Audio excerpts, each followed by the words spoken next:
In order to capture the atmosphere and grand scale of the world created by J.R.R. Tolkien, the game development team took painstaking measures to deliver an authentic online recreation of a living, breathing Middle-earth.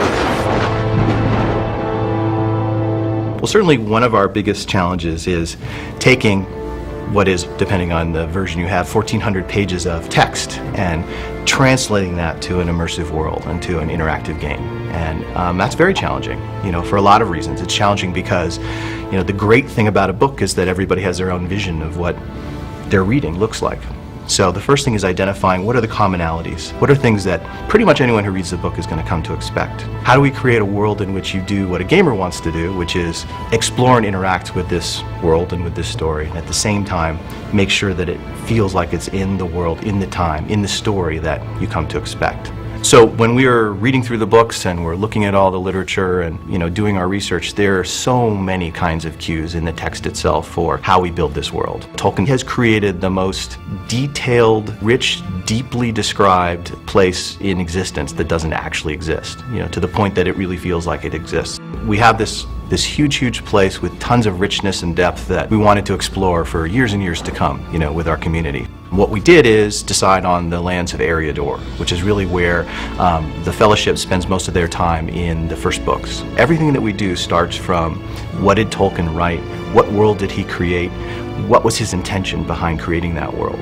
And we make sure that whenever we're in places that were specifically described by Tolkien in the books, that we're representing them in a way that's true to his vision of what that particular place looked like. If you really look at Tolkien and why is that story the most popular fantasy of all time, it's a lot because the world he tried to create is one that's believable. That's under everything that we do, so that when you're walking around our Middle-earth, it feels like a real place. It's familiar to you, not just because you recognize it from the books, but because it feels a lot like the world that you experience day to day. But it's got this extra sort of expansive enhancement to it.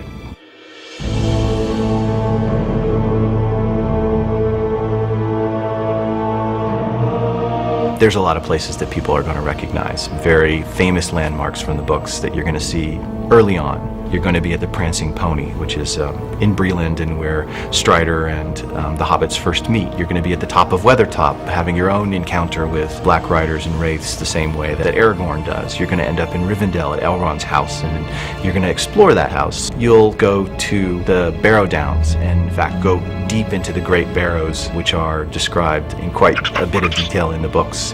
You'll go to Tom Bombadil's house in the edge of the Old Forest. There are a lot of sort of iconic representation of places that are well known from the books.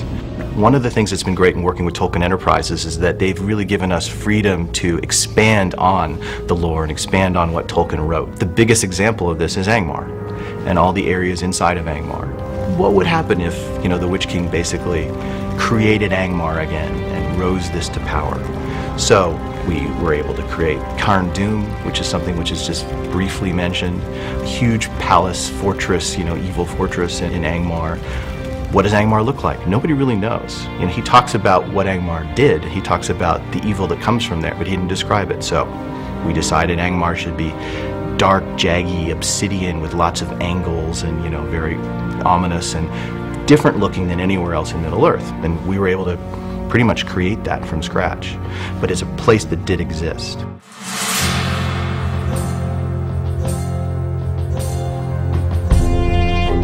The tools that the world builders have to work with are instrumental, really. We couldn't do what we do without it.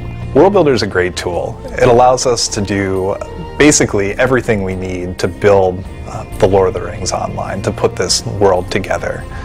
We can manipulate the height map on the fly, we can paint terrain textures, we can place assets, we can place game content, we can adjust time of day, we can set up animations or starting idle animations. So when you go into a monster camp, a drake isn't just standing there, he's actually chewing down on his latest catch that he found off in the fields. We actually have real constellations off in our night sky. And so because the tool is so robust, it's allowed us to efficiently create a game of this scale to a high level of quality.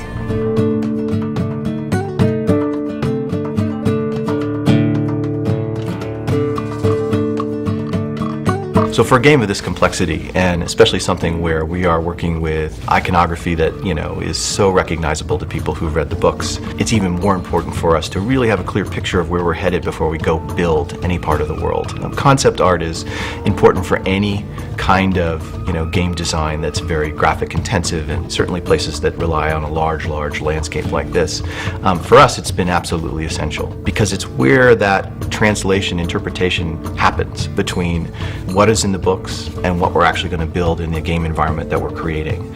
And what we want to be able to do is have the experimentation happen on paper.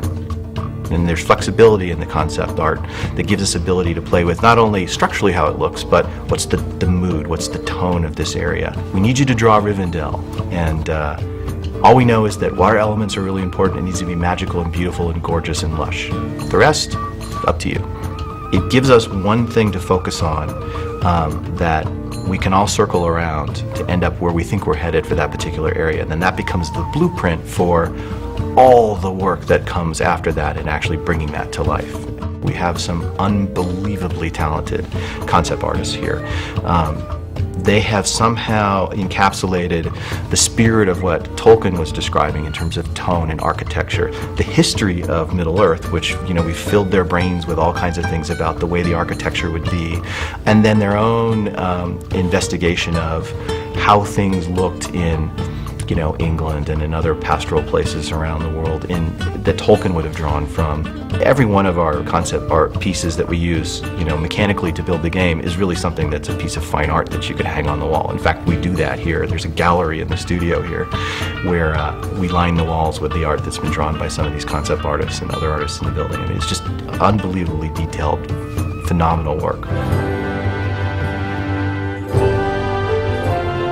We think we've built the richest online world that has ever existed, and we feel like this has always been a goal for us, because to not do that for Middle-earth would be a huge lost opportunity. So as a player's walking through our recreation of Middle-earth, I'd really like them to think that we got it right.